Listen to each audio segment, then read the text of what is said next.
தன்னுடைய சுப்பிரமணியர் ஞானத்தில் வியாசன் கட்டை நம்ப வேண்டாம்னு சொல்கிறார்.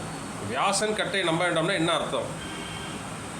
இந்த கட்டுக்கதைன்னு சொல்லுவாங்க இல்லைங்களா, அது ஆக்சுவலாக வந்து பார்த்திங்கன்னா வியாசருடைய கட்டு தான். கட்டுனா என்ன? ஓலைச்சுவடி கட்டு.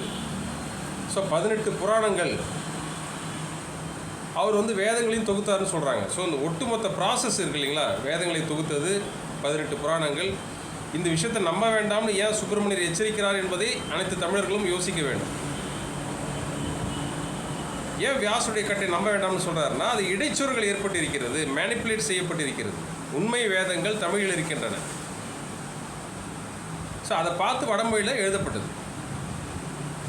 இருக்கு வேதம், அசுர வேதம், யாம வேதம், அதர்வான வேதம். இந்த அதர்வான வேதத்தில் குண்டலினி யோகம் இருக்குது, ப்ராக்டிக்கல் பார்ட் இது.